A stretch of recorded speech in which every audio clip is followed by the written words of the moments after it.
Good morning. I'm Don Keelan, and this is the another edition of Civil Discourse. I'm here this morning with my colleague, Andy McKeever. Andy, good morning. Good morning. And we have a very special guest from Dorset, Nicole Mills. Good morning, Nicole, and thank you for being here.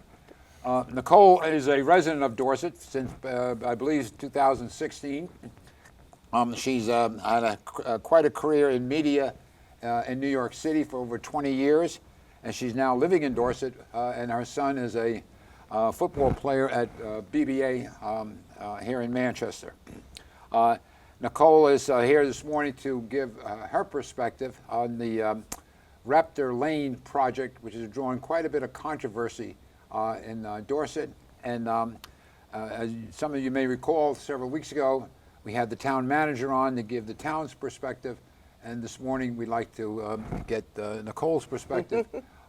And knowing that she's not representing the whole town, it's just her personal opinion on the project. Nicole, welcome to the show. Thanks so much. And Andrew, I'll let you ask the first question, if you will. Oh, okay. Well, sure. Why not? I mean, yeah, the Raptor Lane project has been certainly very controversial, I think it's fair to say. I guess, you know, as we've looked at the whole situation around housing in Vermont, and particularly the lack of workforce and affordable housing, you know, initially, I guess I'll just say it struck me that the Raptor Lane would be a great location for that kind of a project that would provide, at least, or make a dent anyway, in workforce housing. You know, one of the concerns I've heard from folks who are worried about, you know, workforce housing being built, that it's kind of in their backyard, to use a phrase. You know, and Raptor Lane is off the road. No one's going to see it driving by.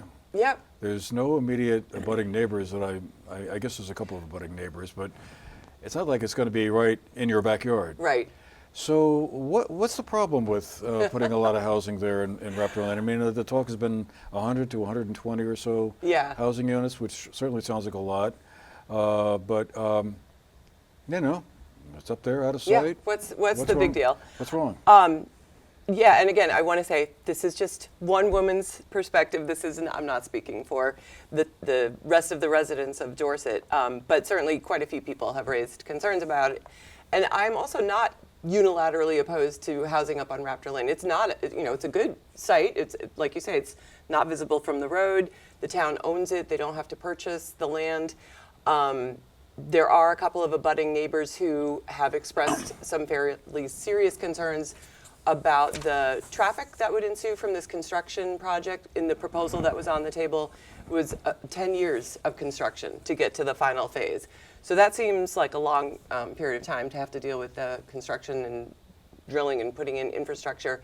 And the infrastructure, I think, is also part of the problem, that everything has to be created up there. There's no stormwater disposal, there's no septic, there's certainly no town water or sewer, no roads, electric has to be run. I think some very initial work was done by the entity who owned the property before, who had been looking to develop it, but it's pretty raw. So part of the concern, I think, is just how feasible it is. And then I think really a lot of the reaction was the number. 127 units just sounds like an enormous amount of housing in Dorset. I think Dorset only has 1,100 or something housing units total right now. So this would be adding 10% in one sort of spot. And, you know, we're very rural, and I think people aren't used to that kind of density. When you look at the plan for it, it almost felt like suburban sprawl, like outside of Atlanta or Denver or something, not what you are used to, or maybe up on the mountain in the kind of ski, those developments around Stratton, but not something that people were used to in Dorset. And then I think as people got deeper into the proposal that was on the table in front of the select board, it just raised a lot of questions. It was the only proposal that had like a serious proposal, and they had put it out to 60 plus developers apparently around the state, and maybe even some out of state. and they only received 4 responses and of declarations of interest. And then when those entities were asked to provide a more thorough proposal, they declined. 3 of them declined. And you have to wonder, they had reasons just about the feasibility of it, the need for it, the ability to sell that many units, what the real estate market really could bear in Dorset. So those developers declined to pursue it and to put forth a proposal. And the one proposal that was, put into play and recommended by a consultant that the town had hired just seemed full of holes and full of problems. And the developer didn't seem to have much experience with a project of this scope. And that's got to lead to some questions. And the more you kind of dig into the numbers, the financials of it, they also seemed like they just weren't going to hold up. There's like right off the bat, it's negative 19 million in terms of profit. And how does that work? How do you go into a project knowing that you're not going to make money? So that led to a lot of questions, and I started looking into it, and I think I have some idea of maybe what they're trying to do, but it still didn't make a lot of sense to me, and I think and to a lot of others. Let me, so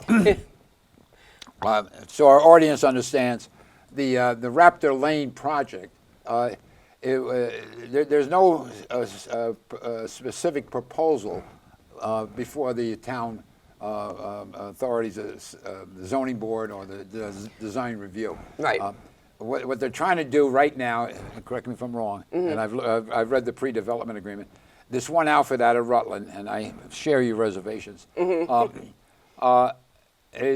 been asked to find out whether or not the project is feasible. And there's a lot of missing pieces here, which only come about when you actually dig in and do the work. Sure. And to do that, you have to hire architects, engineers, planners, and attorneys to go through the regulatory.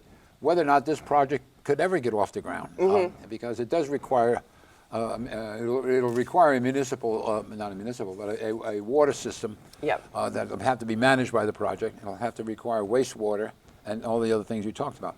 None of that is really, we know what's needed, and that's why we go through Act 250, where there's 11 criteria, and each one examines whether or not how much fire equipment you're going to need, how much policing, schooling, traffic, and all that. All that will be answered once you have something specific.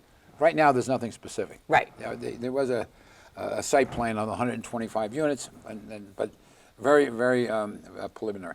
Let me ask you this. If you had to make the final decision on how many housing units and the mix that Dorset should look to, or this Raptor Lane project could take, what would that be? I think to give any kind of answer to that, you would have to ask first, what is the problem that we're trying to solve here? Is it affordable housing? Is it housing for seniors, which is something else that the town and various people have put out there, that there are seniors living in Dorset who would like to downsize and can't afford to sell their $1 million house and then find something else in Dorset, and there's a need there. If those two things are what we're trying to solve, I think those are both real concerns. I don't know that number, that density is needed. It depends. The proposal that's out there had said that real estate professionals had said that there was definitely a market in Dorset for this. One of the people who's been very vocally kind of against the project is a realtor in Dorset, and they say there's just not that kind of a market here, and especially not for that kind of housing. And I know that this is the proposal that was in front of the town. It is very preliminary. It's not, there's a lot of questions that still need to be answered. So when people reacted to that, a lot of them took it as they're going to do this, and it was, people got very alarmed. So I think obviously what is in that proposal would change probably dramatically as this process unfolded. I think the idea of having units for seniors would be great. Are you talking about things that are, built specifically for seniors that are accessible? Is there a center there? Is there some of those amenities that places like the place on the Battenkill, Equinox on the Battenkill, they have a clubhouse and a pool and a sports center and things like that, and they have kind of organized activities, and it's much more of a, and there's a pretty high homeowners association fee that covers all the gardening and the painting and the repairs, which seniors certainly don't want to probably do up here in Vermont. But so, excuse me, let me, Yeah. you've expressed the seniors. Yeah. And that's been around for quite some time, because when we built Ormsby Hill oh yeah, 30 some years ago, we were asked by Dorset residents, would we build a project for seniors? Aha. Right? That's another story, but the need, not only in Dorset, but in Manchester and so sure. forth. It was recently reported that 714 people work in Dorset. Oh yeah. Of that, 124 live in Dorset, meaning 590 roughly have to come in from out of Dorset. So this is one of the reasons I brought my laptop, so I could get all nerdy with numbers, because there was, I didn't know. That was a report. I picked that up from the Manchester Journal. Oh, okay. The numbers that I had been seeing for working and living in Dorset, which came from both a Dorset Housing Task Force report from December 2023 and the Bennington County Regional Commission, November 2024, said that there were 757 jobs in Dorset, with 40% of them filled by Dorset residents. So about 300 residents of Dorset work in town. That's according to these two sources.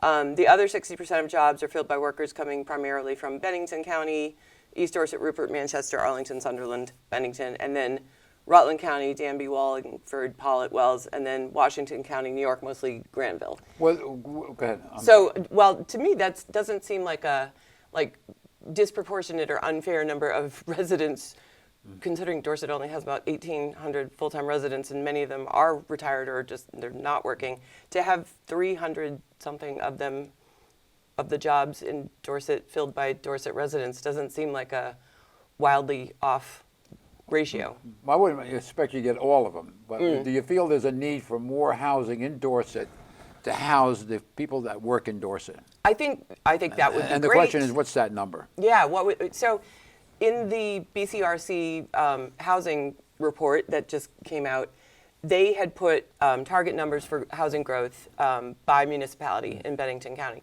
And the target for Dorset is 40 through 2029, 40 new units of housing, which I think seems like a pretty achievable number.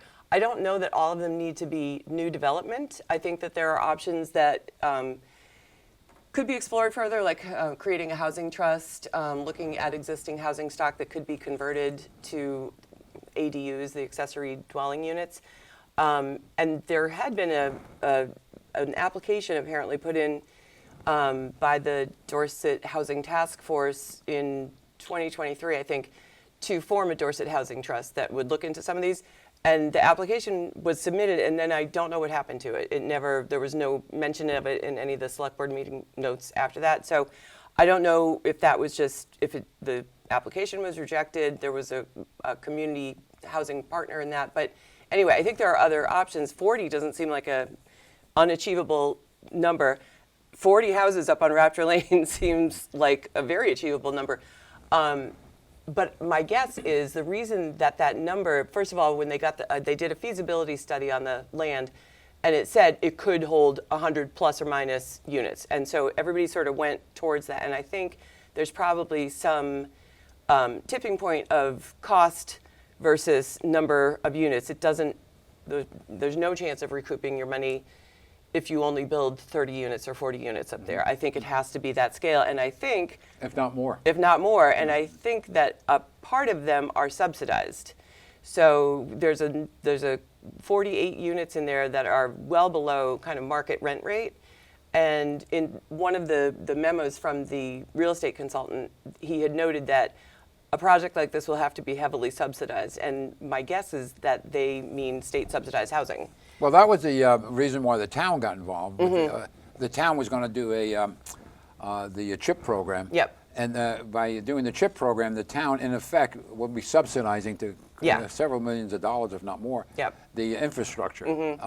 the rental units themselves, at least the first pass, were outside the scope of what we call Section 42 of the tax code, federal housing credits. That's a whole nother type of housing. But the house, what was proposed was 48 rental units. I would suspect market rental units, several condominiums, and then also in the back, 15 units for, I would suspect, for seniors, because they were very expensive. There was single family. Yes, there's some single family, and the most was 750,000, which is still a pretty hefty price tag. But I think that I would guess there probably is a market for something on that higher end, but it doesn't solve that need of more workforce affordable housing. And I certainly know quite a few people who work in primarily hospitality in Dorset, the Barrows House and the Field Club, and or in retail at Williams, who are coming from Granville or from Danby or something like that.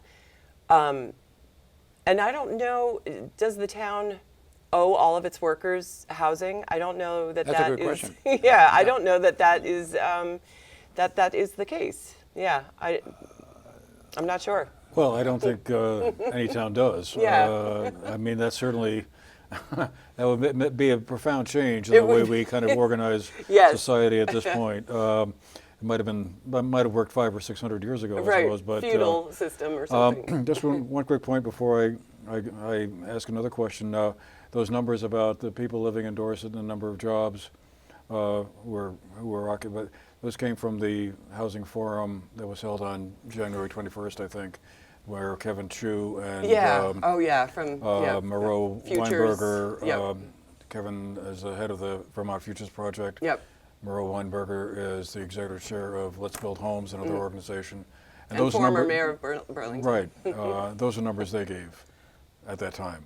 They gave the ones that you had said about the only 700 people. That was fairly recent. 700 jobs and 124 people. And Chu is a. He's a numbers guy. I have a great respect for him. And, well, he's a very data-oriented kind of guy. So that's where those numbers came from. Interesting. I wonder. Yeah. So I don't know where they got those numbers. If they have done a more recent survey, but these were. I don't know what the origin of them was either. I have no idea if they're on target or not. I've known Kevin for a long time. Well, not really a long time. He's very conscientious about that sort of thing. So yeah, he seems like he's very into the data. For our audience to know, he runs the Futures, Vermont Futures. Right. Yeah. And he's for projecting that, or not projecting, but aiming for 802. Right. Which is 802,000 Vermonters by what, 2040, I think it was. Yeah. Or Yeah. something like that, which would be great to see. But I don't know. As the governor said the other night, with we had the largest per capita loss in population in the country. This past year, I think. Yeah, so. Well, which translated into what, about 2,000 people, I think. It was, It was. I mean, I'm not saying that's good, and that's really going in the wrong for direction. us, it was a big hit. Yeah, and I think things like that go up and down. I mean, 6 years ago, when the COVID pandemic arrived, all of a sudden the population of Vermont surged, right? And I think part of the issues we're having with housing now kind of track back to that a little bit. I think they also go back even further to the housing mortgage bust in 2006 or 2007, and the arrival of the Great Recession or whatever. I mean, I think it's interesting when you look at some of the numbers of housing that was built. There was lots of housing being built up until about 2006, and then the market just collapsed when the whole mortgage situation got out of control, and the housing market never really has recovered. A lot of contractors went out of the business, or they went into other areas. Well, the interest rate was in favor of housing up until just before COVID, when it was mortgage rates were 2.5%. Yes. That's very favorable.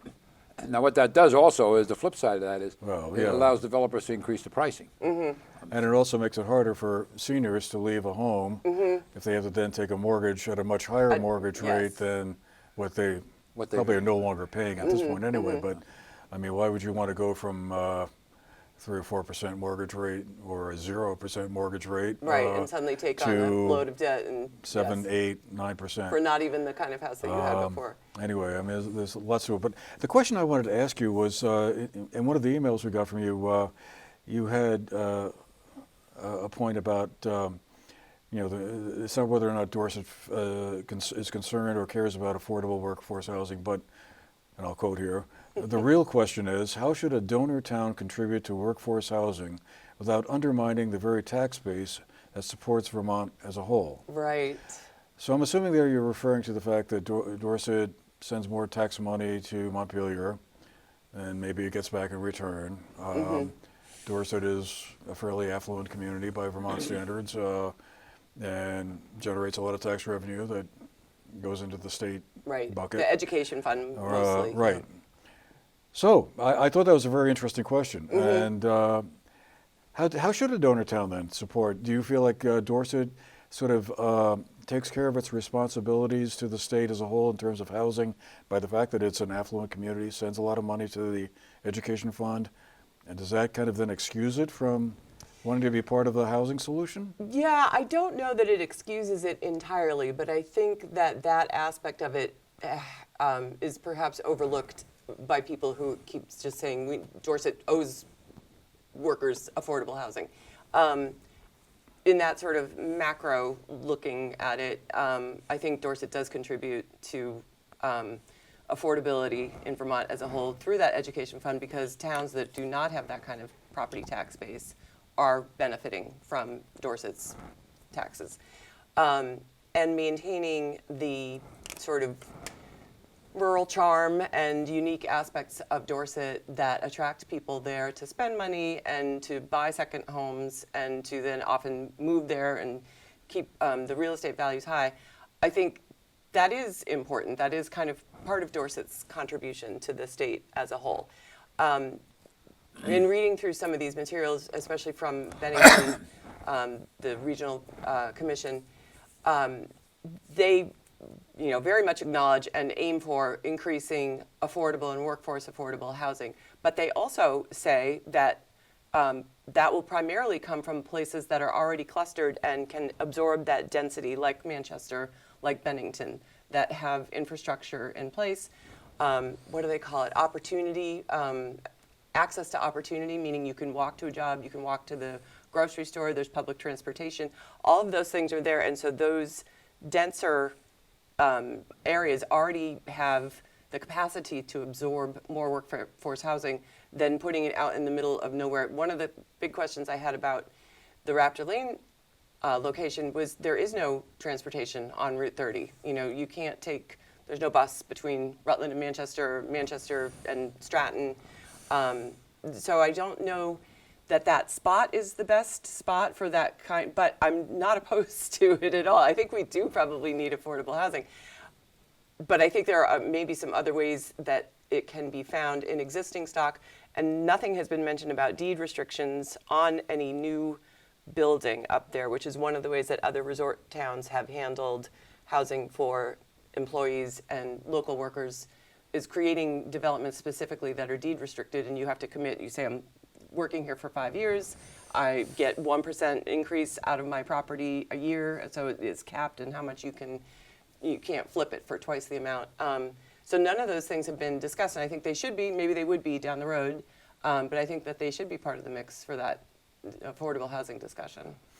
What do you think of the idea of like infill housing, or putting an emphasis on renovating older housing stock that may have been great 150 years ago, but kind of falling apart now? Yeah, I love that idea. I mean, I just wondered if, I'm sure Dorset town officials, as anywhere else, have probably said, well, this is part of the solution too, is not to build a 40 or 50 unit complex in one spot, but if there's an open lot, yeah, you could put a house there or fix up one that's needs a little needs a little love or whatever. And I think there's a lot of inventory in Dorset. Just driving around, you can find houses that seem like they've been just sitting there for a long time, and whether or not they're actually restorable, that's a question.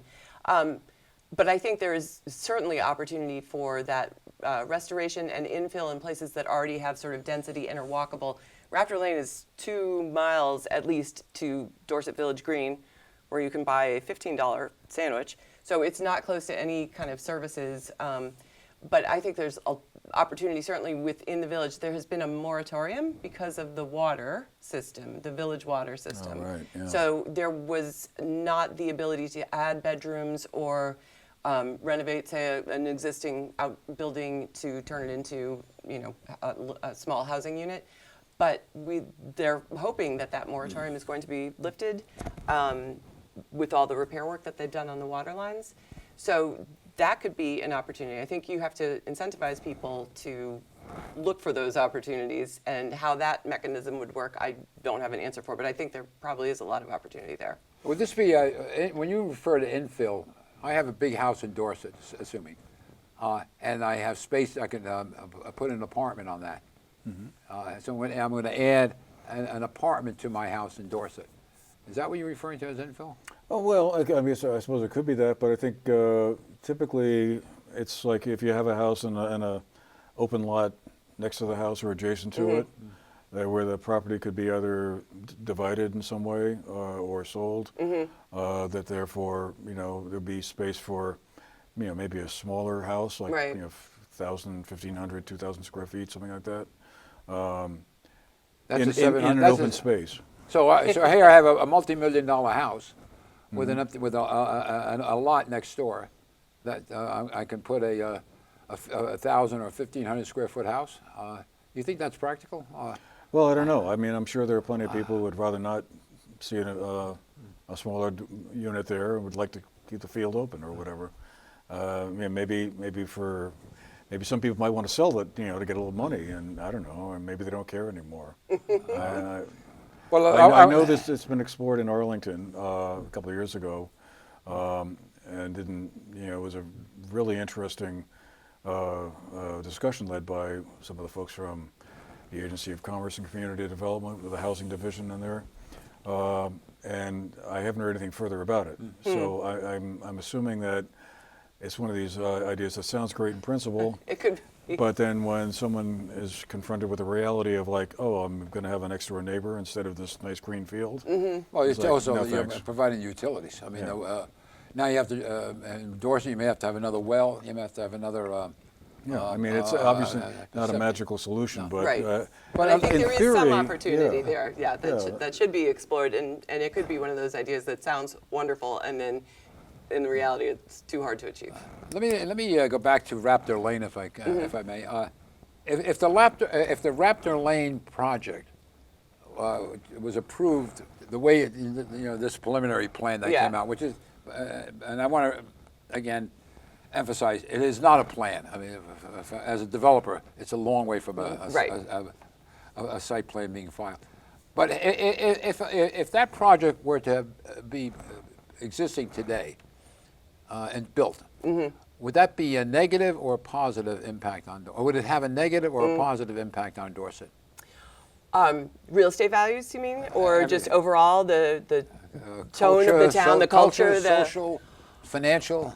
I think nobody could probably accurately predict that. I know that many studies have shown that even bringing in an affordable housing development in the midst of, downtown Montclair or something like that has not had a negative impact on surrounding real estate values. But I think that those were also areas that could accommodate the density. They are not as reliant on the sort of rural charm and open space as a place like Dorset is as part of its appeal.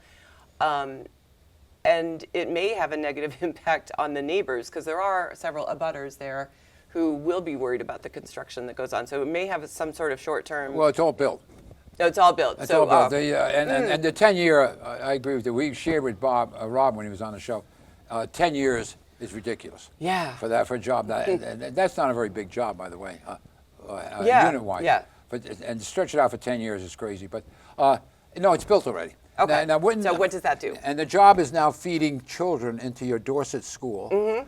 The job is providing housing for the teachers who are working down at over on Ketchum Lane, is it, where Long Trail School is? It's Paul's Way and Kirby Hollow. Okay. Yep. The Long Trail School. Yep. And folks can, working over at the Dorset Field Club, they're working for the Barrows of the Dorset Inn and so forth.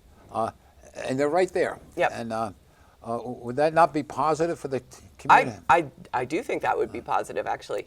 I don't know if there is some plan or thought that those units would be restricted in some way to people, so you are keeping it for the community, because what is to say that people aren't buying it as another second home, as a rental unit, short-term rentals, because I know that the Battenkill ones, they're getting like $900 a night for some of those units, and the town and the state overall is not a big fan of those short-term rentals. Well, the town of Dorset, being that they're going to make a major contribution, could put in there that you need to. There are no investors, meaning the rental units. The first part of that project will not be for investors. You have to live in that unit. Yep. And so forth, and it's owned by either a management company, but not investors. And you have to work in the community, and if you can't work in the Dorset-specific community, you work the in wider anything contiguous. That's done in other places. Yeah. And then on the houses, the condos, you can only sell to a Dorset employee, someone working for the in Dorset, or someone in the contiguous area. I think putting some kind of restriction on those new That could happen. developments would probably benefit. I still don't know if you need 127 of them, but I think if you had some kind of restriction that made it so it benefited directly the town of Dorset in that way, that these people are working here, they're productive, their kids are in the school, that I think would be a positive for sure. And that would seem like something, a community value that would make people want to move to Dorset, that we're supporting our teachers and young families and workers. See, I think it would be a sellout if it's priced right. Right, and both on the rental side and on the condo side and the other housing. If it's priced right, it's Dorset. Yeah. It'll be a sellout well before it's constructed. Yeah, I think that's quite possible. And look what you have. And I disagree with the realtor on this one, because you have a fabulous school district in Dorset. You also have the ability to send children to BBA. There is, you mentioned transportation earlier. Well, we don't have a major transportation system here. But you're right on Route 30, a major road that can get you upstate, downstate very quickly. And then you're into Manchester in 5 or 10 minutes. It's a very positive. Yeah, I think that would be very positive. Again, to me, the number seemed like a higher number than is needed necessarily. And the rental units that are in there, and the fact that I think they are going to be subsidized, and I think that the 10-year projection might have something to do with that, because some of the housing funding that is state provided, the project has to take 10 years. I would have to look this up again, and I try not to say anything that I haven't looked up and have in writing in front of me. But that, I think, puts a different spin on it. That, I think, is where public transportation would become an issue. If you are income restricting those units, that seems to me that the type of person who would need public transportation, or to be closer to things like shopping, grocery stores and stuff like that. But if you're talking about building a sort of micro community that would be Dorset workers, Dorset residents, or the surrounding area, and that would be, I think, extremely attractive to. Why would they have to be subsidized at all? I mean, we refer to affordable housing. Why that doesn't need to come into play at all here? There's a market for rental housing. Yeah. And there's a trend nationally, whether it's taking place here in Vermont yet, I'm not quite sure. Nationally, for younger people not to want to own housing, and that's a big thing. Yeah. Are you sure of that? Absolutely. I have a daughter who's working in a major U.S. Rental housing company where they built. She just came back from Austin yesterday, where there was her building down there is 48 stories and 560 units in downtown Austin, and young people, it's not all over. It's just a trend that young people, aren't really interested in. I think that is a They don't want to be spending the time cutting a lawn. Generations before us were, I think, ingrained to think of your home as your wealth. That's where their wealth came from and grew. And I don't know that the Gen Z and the millennials have that same attachment to real estate. They think that they will do that some other way. So I think that's a whole another interesting discussion. But I don't think that if you could come up with a way to develop like half of what the Raptor Lane proposal is, not have it be subsidized, but have it be somehow restricted so it remains affordable and can be geared toward young families and workforce members, I think it would sell out. I think it would do really well. Would it be acceptable in Dorset? I think if it were scaled back, it probably would be. I think you might still get pushback from the surrounding property owners. So here, the problem, a very fundamental problem with Raptor Lane even now, and you mentioned it earlier, is what was proposed has a $10 million, $12 million negative cash flow. So why would you even think of it? Right. And that's even being subsidized by the town. Anything less than 125, we know 125 or 127, it doesn't work. At least that's the preliminary. They're going to find out even more so when they do more research. Yeah. The project probably, to be feasible, I would almost estimate could be 300 units. Wow. And that's, that site could afford that. I mean, the site could take it. That's not, that site is over 300 acres. Yes. And not all of it's going to be used for housing. Right, and a lot of it is on slope. They're carving out 37 for this development, I think. I don't think there's ever been a serious proposal to use all 300 acres or 300. Oh, no, I realize that. I'm not saying you don't need to put 300 houses on 300 acres. You can put 300 houses almost on 10 acres if you really want to make it dense. But the thing is, there's so much fixed cost in getting to the first unit on this house and this project, multi-millions of dollars, that you need to have a volume to cover to make it profitable. That was my understanding of why there were that many units proposed, for sure. Andrew, go ahead. One question that's come up in the course of this whole Raptor Lane conversation, which goes back now several years, actually, is that I got the impression anyway from following it that a lot of members of the community felt that the process was being pushed through very rapidly. There wasn't enough input from ordinary folks in town, which I guess I had a hard time understanding because, I mean, they had a housing committee set up in, what, 2023? 2023, yeah. There have been a couple of commissions since then. There's been RFPs given. There's been a fair amount of coverage, I think, of the whole thing. Yes. So if somebody like woke up one day and kind of went, "Oh my God, they're going to put 100 units in next door," I don't see. It's their fault. Yeah, they were paying attention. But I guess that's one of the things I kind of picked up on is that a lot of people feel like the process is being rushed, and I guess that's probably they had those two, or have had one, and we'll have another community forum on February 18th, I believe. The idea was to give the town's folks more opportunity to weigh in and say, we might like this part of it, but we're a little bit concerned about something else, or maybe we don't like it at all, or whatever.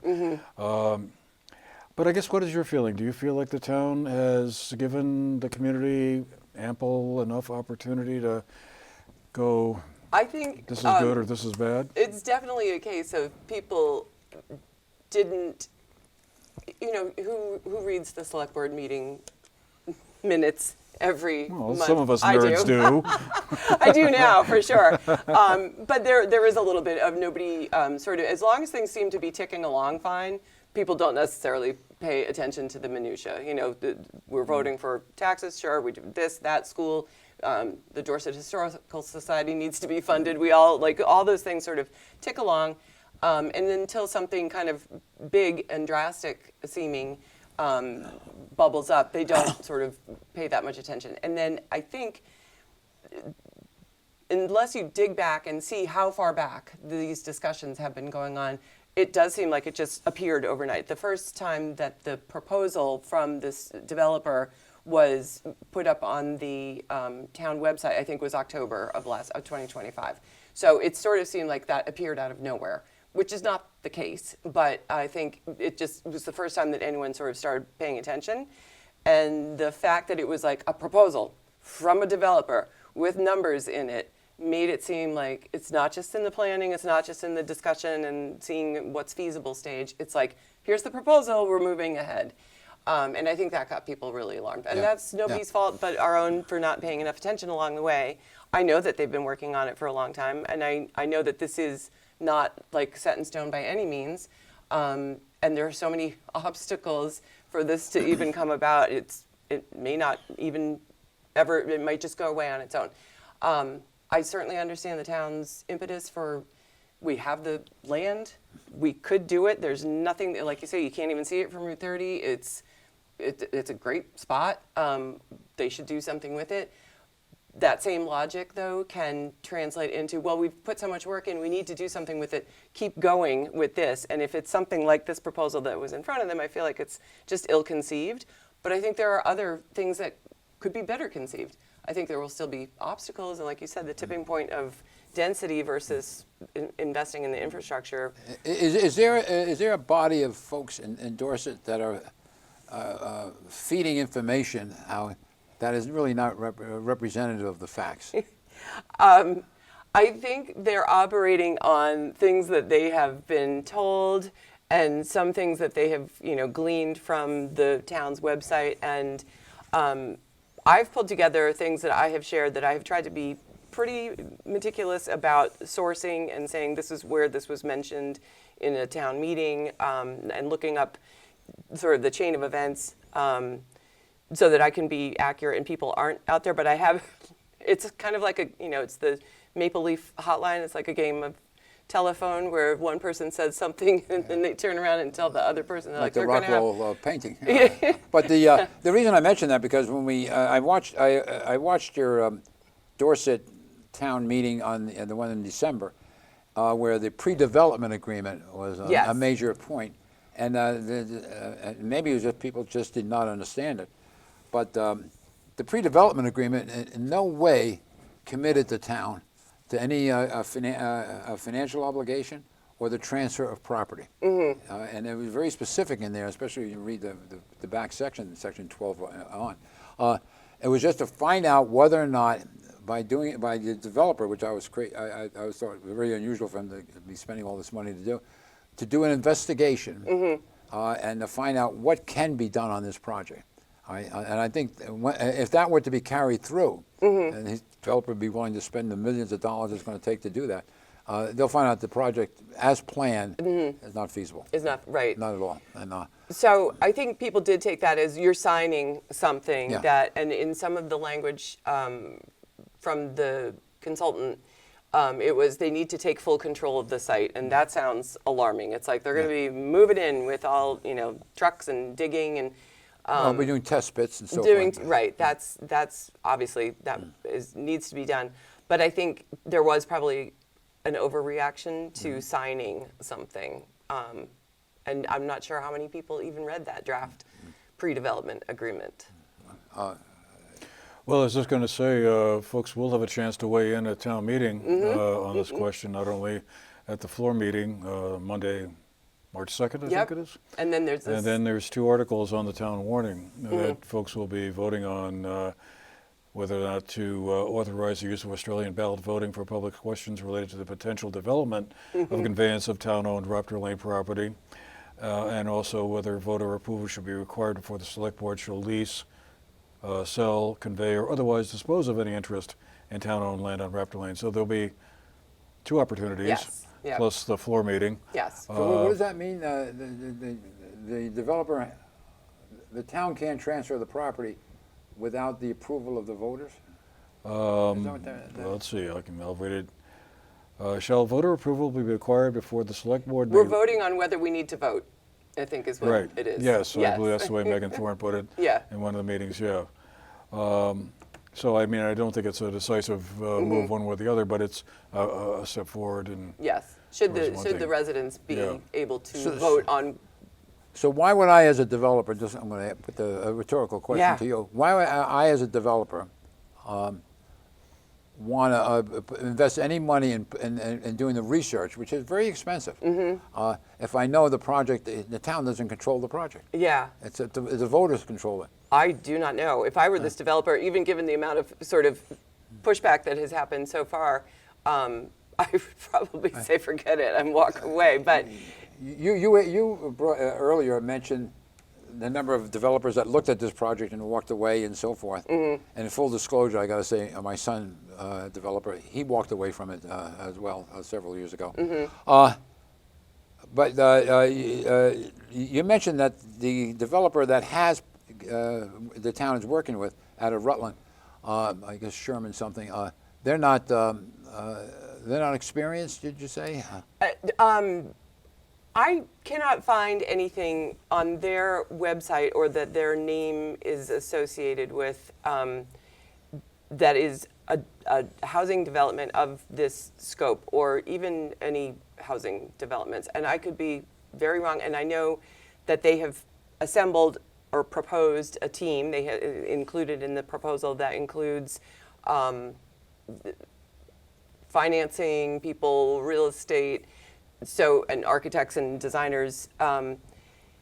So I think they're trying to draw on, kind of a collective expertise, but I was not able to find anything that had, there's a housing project in Rutland, I believe, that has just been finished or is maybe almost finished.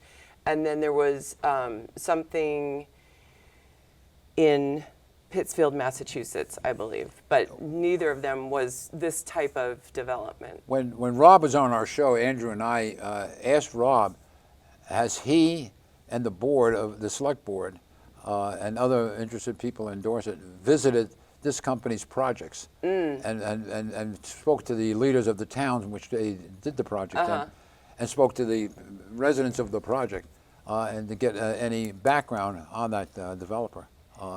I don't think that they had. They have not, and Yeah. he said the developer was recommended to them by White and Burke.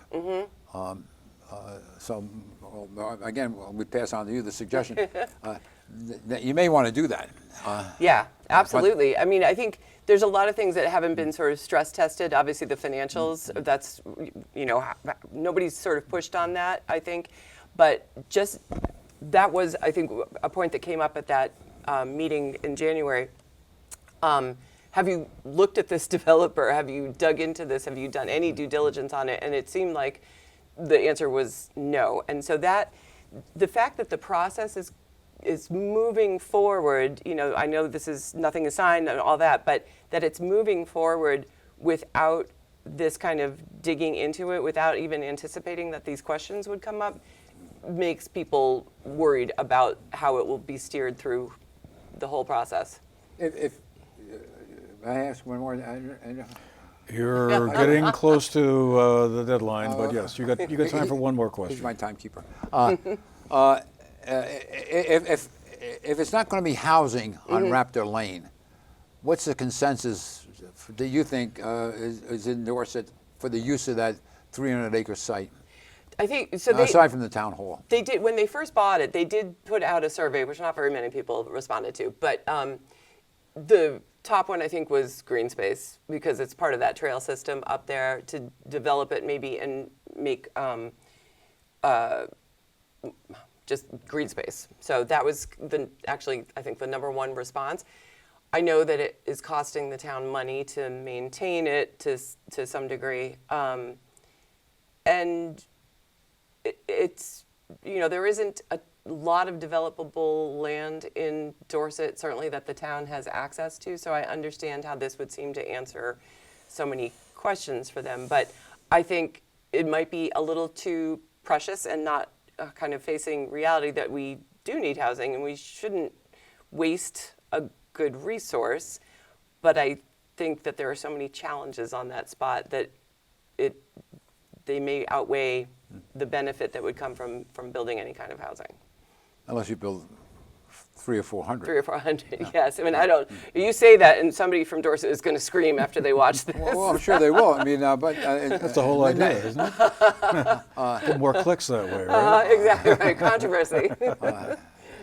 Yeah, we've done that before. I mean, my former company. Not intentionally. I Yeah, hope, that but- many. We've done that before in Chatham, New Jersey, 700, 900 units on 125 acres. Yeah. So it can be done, and but whether or not the town wants it done, Right. The people that live there, obviously, that's another story. Yeah. We're out of time. Well, just about. I mean, the only thing I'll just maybe close with is that RFP that SM Graves Yeah. had that's been withdrawn. The select Yes, board yes. pulled that out at one of their recent meetings, and I guess the idea there is to also kind of slow the process down a little bit and give more time for community input and think it through a little more clearly. The only thing I'm just going to close with is one thought, and Don's heard me say this before, is that it's always fascinating to me how, I mean, I remember as a kid growing up in Yonkers, New York, where houses went up all over the place. Everything from apartment buildings to single-family homes that, the parents or a bunch of friends of the parents would build. That's how my childhood home was built by my dad and some of the in-laws. And it's remarkable that you don't see much of that anymore. And I wonder, what has happened. I mean, I know the regulations are much more complicated than they were back in the 1950s Yes. and 60s, but it's interesting that we have moved away from that model. Yes. Not completely, of course, I'm not saying, but I believe that that Dorset specifically actually passed some zoning regulation where you could not have two, because that's a very typical rural thing to do. You have your house, you grow up in it, and then you put another unit out there, often they're mobile homes, but on your property for your kids, so they stay there. And I think there is zoning in Dorset that was meant to kind of curtail that practice. So it's made it, and we have a 2-acre minimum, I think, for building outside of the village area. So there are zoning things that have made it more restrictive to do that kind of, generational. Do it yourself. But what Yeah, you're seeing in Yonkers, what you saw in Yonkers back in your day, that's happening in other places in the country right now. You literally go get out of the airport in Washington, Reagan Airport, and you'll see nothing but cranes. Yeah. Same thing in Atlanta, Savannah, and Florida. Knoxville. Yeah, you'll see cranes. What's happening is the buildings are going upwards. Why? For Less expensive, not enough anyway. land, but it's much less expensive. Yeah. Yep. If we can stack 3/1 units or 5/1, where you go up 5 floors, it's so much less expensive. The problem with you can see right here on this site plan for Raptor Lane, they've got utilities all over the place and roads. Imagine just having it all in one area. How much? How you can bring the costs down, and that's what you're seeing. And all of Westchester got developed right after the war and in the 50s and 60s, and but I know we're running out of time. And, Well, yeah, there's so many interesting aspects to this. There are. One of the things I'd love to talk about at some point is the whole idea about building modular homes or emphasizing modular construction rather than the stick build, I guess is the term. I mean, it's so much faster to put And together a the home. technology has come so far Yeah, I that mean, there's some really nice modular homes out Yeah, there. I mean, these Yeah. are good places to live, and they're prefabricated, and you come I along, think you that put it is a together. whole other discussion about sort of the efficiency and energy standards and things of what should be built and how you try to make this better for the next generation instead Yeah. of just doing the same old thing. I mean, it just seems like the economics and the logic of it all is like, Yeah. why don't we just Yeah. do this? the answer, you're right, but it's not inexpensive. Those manufactured homes, as we call them, but A lot faster though, right? Huh? A lot faster than a typical from the ground yeah, up. on one house, yes. Yeah. But when you're building and you can do it multifamily too. Yeah. Because, many hotels, they slip in the units as they're building up the hotels. But the Wow. thing is, it's density is the answer, because the cost today is out of sight. We don't do density very well in Vermont. I know that's not That's not going to happen. it's a hard Not thing down for- here. Look what they built 500 units right there on Church Street in Burlington, on the old Macy's site, City Plaza, whatever they call it. So it can happen. Sure. But we're not ready for it down here. No. Right. No, Not not even yet. close. But we will get there.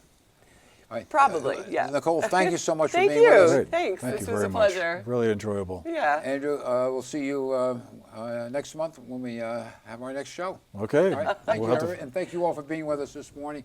And the project is the Raptor Lane project, and it's going to be getting quite a bit more attention in Dorset.